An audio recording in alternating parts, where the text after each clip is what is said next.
Hey, welcome back to the channel. So today is kind of an exciting day. I've been waiting for almost a year to be able to do a roof rack. Found a good deal on a Prinsu, so decided to go ahead and snag it, even though I've spent far too much money lately and probably shouldn't have, but it's just money, and sometimes the experiences are worth more. So other updates, I was able to get my hands on a aux beam controller, so I added that in real quick. Nothing really to show there. I think most of you know how to install those. If not, I did the PrimeLux 6-gang one. It's basically the exact same thing. So here is my 6-panel one, and it is almost full. I've got some other stuff I'm adding, so I went ahead and added the 8-gang one, and then I'll have plenty of room. So like I said, I've been going for almost a year waiting on the roof rack, so I've already collected a few items for the roof rack. So I do have a light bar to install, and I do have an awning to install. So hopefully tonight I'll be able to get the roof rack on, and then the light bar wired up, and then I think I'm gonna get the different brackets for the awning. The ones that it comes with are just kind of the little like cheap L ones. I'm not a big fan of those. So I'm going to see how much the Prinsu low profile ones are. I might even look to see about the quick detach ones and see how much of a price difference that is, or maybe I can figure out a way to have quick detach myself. Because there's no reason to have the awning on the truck all the time. I'd rather have the option to take it on and off. But anyways, let's open up this box and get this thing assembled. See how it looks.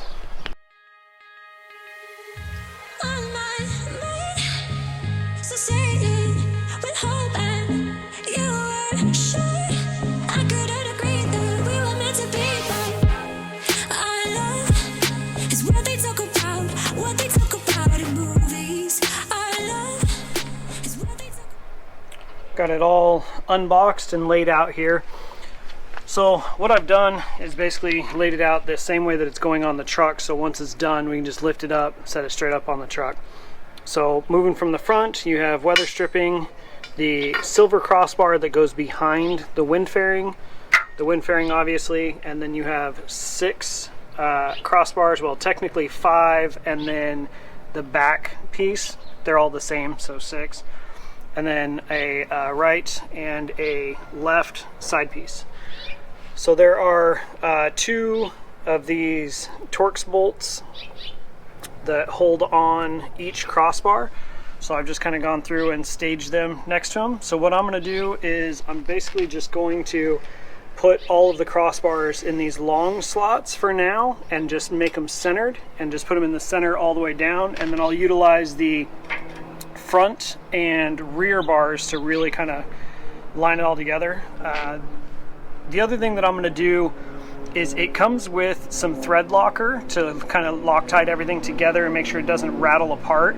I am not going to utilize that yet because I do want the ability to move these bars as I need to in order to obviously get stuff bolted down, or move stuff as I need to for different carrying different things. So let's get going and get all this put in. So the first thing that I'm going to do, I'm going to take the windscreen and I'm going to actually bolt it to this top piece. And I see people that try and like slide the nuts in and slide all of them in, start the nuts on one side and then mess with it. And instead what I'm going to do is I'm going to get one set started like this at the end, and then I'm just going to slide it in, get the next set started, slide it in, get the next set started, slide it in, until I get all of the sets going all the way across. I think that's going to be a much easier way to do this without trying to fight those different pieces in there. So get that done. I'm really hoping that this weather stripping, you can see that the end of it kind of got chewed up and shipping here. So I'm really hoping that that's on the end, that I can maybe cut that off if I don't need it. But once I get that installed, then I'll work starting to get all these assembled, and then we'll start working on the weather strip channels on the truck.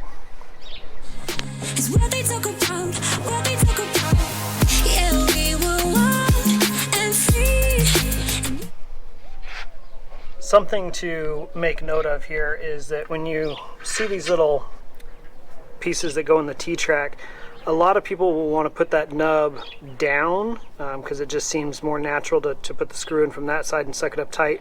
That little nub, if you put it up, it actually helps to secure it within the track so that it can't rattle around side to side in there. So to keep your wind fairing keep the nut from rattling and being able to have movement, which in the future will allow it to help from keeping rattle loose. So any of that little movement that you can restrict, it will definitely help with that. So now that I've got all of those in, I can slide this back over. So I can do this one-handed here. Guess not. I'm going to need both hands.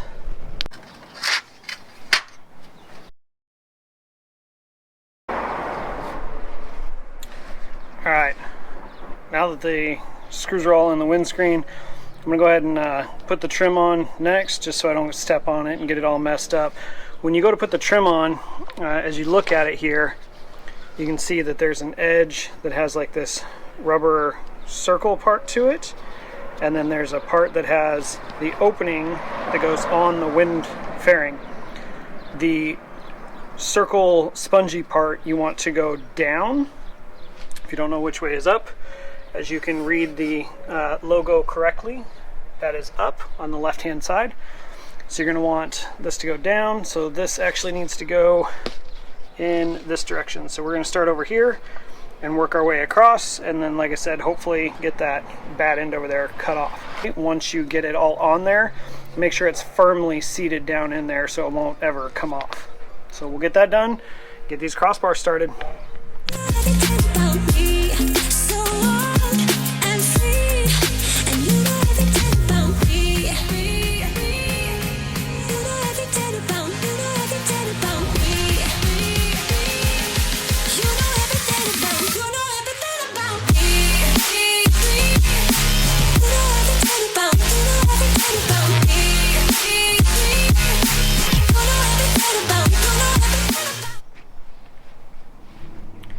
Alright, so I've got it all basically together here. I only kind of snugged down these two and then snugged down the rear two on both sides, and then these are just barely even tight across. But something I did notice, I'm not really fond of, so down here you'll see these 4 holes. That's where the front piece goes in with the windscreen, and those are the holes that mounts into. Then back behind here you have these holes that are set up kind of in a cross with some adjustability, so you can either set it vertical down low or up high, or horizontal front or back, and that allows you, depending on the type of light bar that you're going to be running, different attachment points.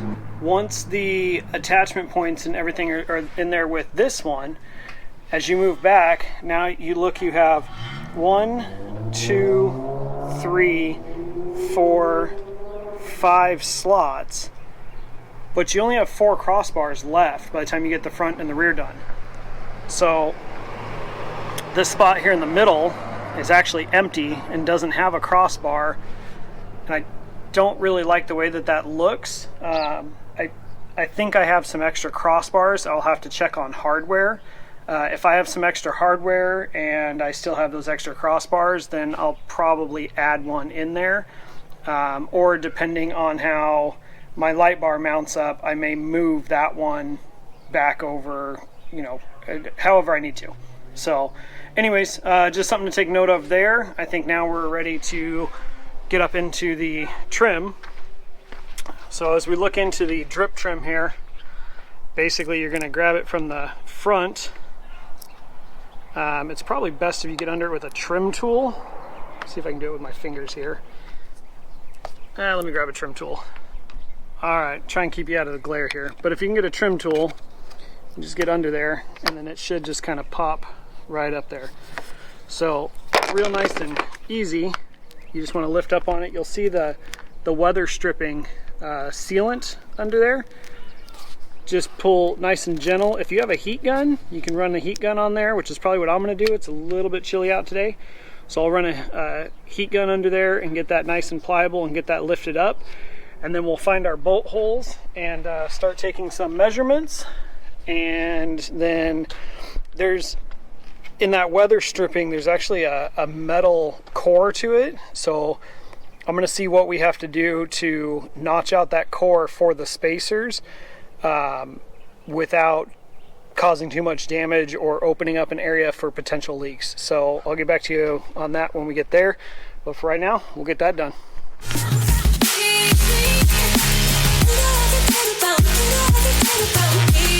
Once you get that weather stripping pulled off of there, you'll notice that there are 3 pieces of tape. So there's one here, there's one here, and there's one right here.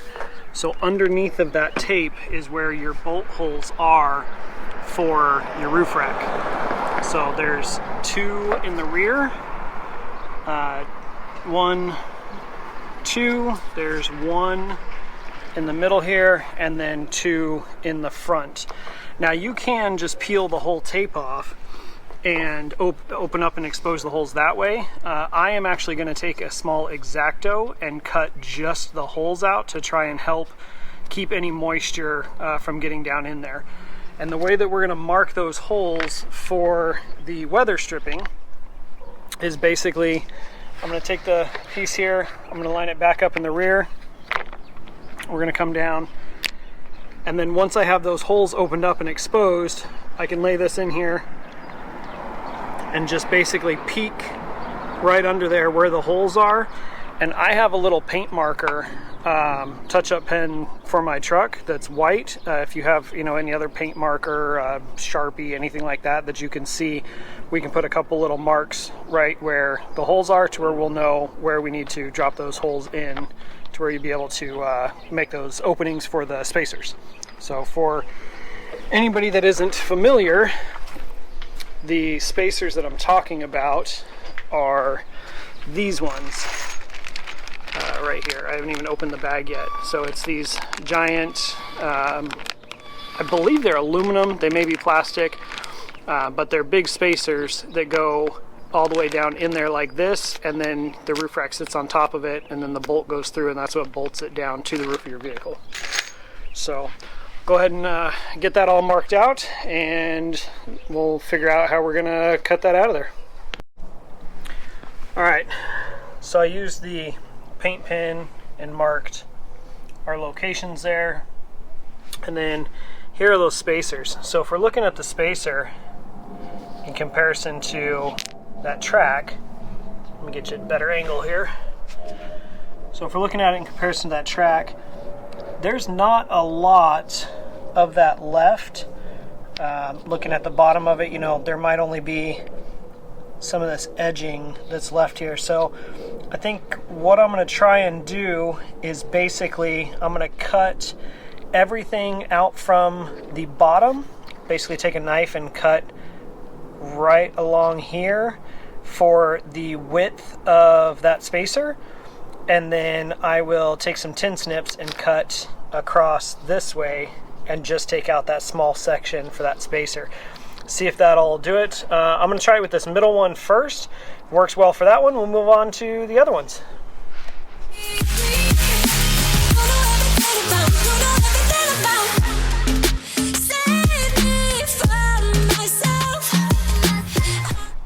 Alright, so this will give you a little bit better idea of what I was talking about. And you can see I basically cut this rubber piece out of the section here. I have kind of ground my dot off, so I'll have to make sure to be careful on the other ones that I don't do that. But it was right there, I promise. So you can see there's not really that much metal down in there. It's a really small piece, and it's just one strip that runs down the center. So I was able to actually get my X-Acto under it and cut it free from the rest of the rubber. So what I'm going to do is I'm just going to take a little, probably that little vibrating tool I got last weekend, and I'm just going to cut it right there and right there. And then, like I said, I'm going to leave this top piece intact, and then you can see the spacer fits within that gap real nice. So that way, when I go to drill my hole through the other side, I only have to make it as big as that spacer, and I don't have to worry about any extra leaks. So I'm going to take a lot of time on this part of it, because this is where people run into issues with causing leaks in their truck and stuff, with that drip rail going down inside the cab. So I'm going to take my time with this part of it. Honestly, I'll probably spend the rest of the evening on this, and then I mean, if I do get it bolted up, I'll show you the rest of it tomorrow, but basically all that's left is throwing it up on the truck and getting everything kind of adjusted from here. But that's the major part. I am going to put some black RTV silicone on the bottoms of those spacers and the tops of the screws when I go to install it. Other than that though, a couple of tricks, or tips rather. Make sure that when you are putting your cross rails in, you can see these slots. Make sure that the back one is to the outside, and then all of the other ones are up. So other than that, like I said, I'm going to spend the rest of the evening probably doing this, and we'll get the rest of it finished up tomorrow.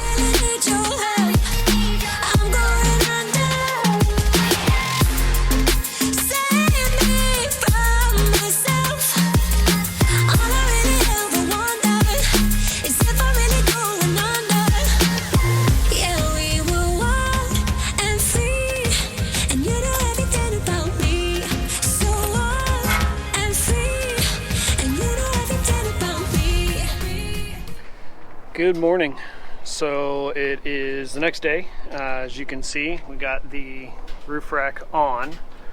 So didn't really miss much. The only thing that I did different, I went ahead and cut the holes. I don't know that you're even going to be able to see, but I cut the holes into the rack as I said I was going to, or into the weather stripping rather, as I said I was going to. And then once that was all in, I realized that I couldn't wait for morning. It was supposed to potentially rain overnight.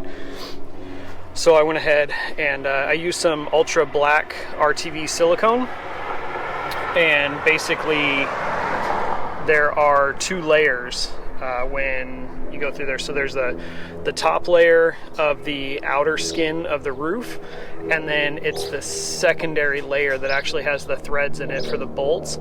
So between those two layers there's a, I don't know, probably 1/4 inch, maybe 3/8 of an inch gap. So I just put a nice thick bead of RTV silicone around in there, even over the top of the threads, and then I just sank the spacers down into that. And then went ahead and put all the bolts in and tightened it, got everything all nice and squared up, and adjusted. And now, excuse my filthy garage, as I'm got to switch out washer and dryers here this afternoon. But now I had to cut about a 1/2 inch off of either side of the front fairing for my light bar to fit correctly, and I'm using this Harbor Freight vibrating saw again with this blade. So it says it's a wood blade, however it did say that it will also work on aluminum and plastics. So it's working really well, and I'll get you guys a little shot of kind of how I'm using it. But basically I'm able to hold it real nice and straight. Because it's vibrating, I can actually put my thumb against this nut here and keep it nice and steady as I'm going, you know, obviously with my other hand. So I'm able to use two hands and keep it nice and steady and really on the mark. So as I cut this here, I'll try and get you guys some footage so you can see what I'm talking about there. And then Once I cut that, obviously there's going to be raw aluminum next to the powder coat, so what I'll do is I'll take a little bit of that rocker guard, the same stuff I used on my rock sliders after we welded those up, and I'll touch up that area. That way it's not, you know, exposed aluminum. Aluminum takes a long time to oxidize, but you don't want, you know, shiny parts next to black on black, so at least it won't be noticeable at that point. So we'll get all that done real quick and see if we can get this light bar fit up.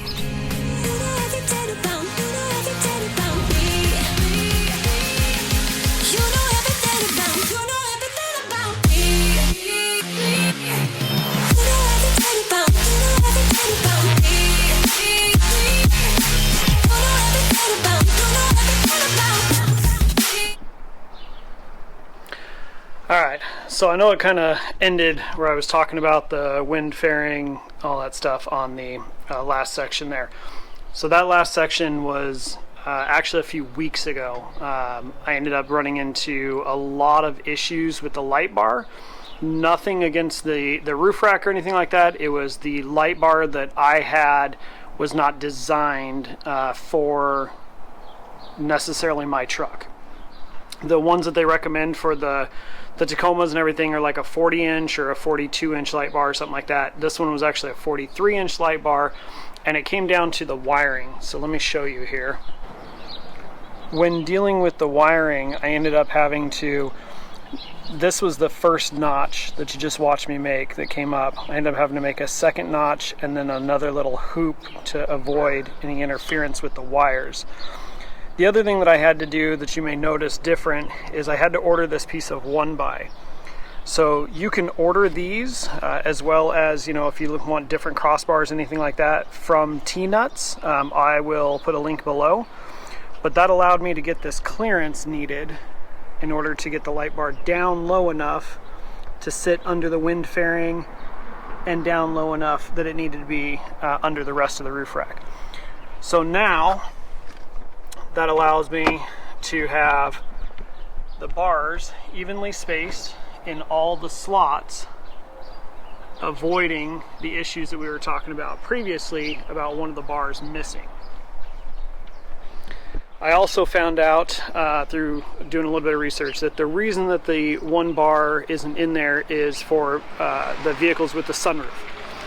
It's easier to not include it on the ones that have a sunroof than it would be to have a bunch of people out there with a bunch of waste for the ones that did have a sunroof. So I don't have a sunroof, so I put the bar that was in the front in the middle section there. So all in all, pretty simple install, pretty simple to do there as long as you kind of have a little bit of idea. Looks great. I like the dual colors. I like the dual color. This light bar is crazy bright. If you remember previously, I don't think I actually filmed it for the channel, but I wrapped my roof and I did it specifically for this. So you can see that right there would all be white instead of on the black on black. There'd just be a little strip of white there. So in order to avoid that, I went ahead and did the wrap on it. Kept everything looking really good. So with that being said, I have had a chance to get out and test it a few times. It works great, doesn't make any noise. Fuel economy stayed about the same. The lights are incredibly bright. The only downside that I would tell you with putting the light bar, you know, up overhead like that, if you are going to be using white light, is if you have a, you know, light colored vehicle such as mine, that it does provide a lot of glare. So keep that in mind also. That was one of the reasons that I bought the other piece of 1x material there, to bring the light bar down lower to where it would hopefully block a little bit of that glare across the hood from the front wind fairing. So now that that's all taken care of, everything is lined up great. It all looks great, and I can start mounting some of the accessories up there. So I probably won't leave everything up there all the time, but at least I'll be able to throw stuff up there quickly. Things that I'm probably going to put up there will be like, I do have a Rotopax honestly, I probably won't use it unless I'm putting like extra diesel fuel in it, or when we do the big, you know, 8-day, 10-day, whatever it is, expedition in May. I'll put some extra fuel and stuff like that up there. I'm just not a big fan of things up on the roof, besides like a light bar, unless it's something that's absolutely necessary. I wanted the roof rack though for the option, but not necessarily the necessity. So hope this helped you guys out. Feel free to reach out with any questions that you may have. And if there's anything that I can help with for mounting solutions, wiring solutions, anything like that, please, you know, reach out. I'm more than happy to answer questions and help any way that I can. Thanks for watching.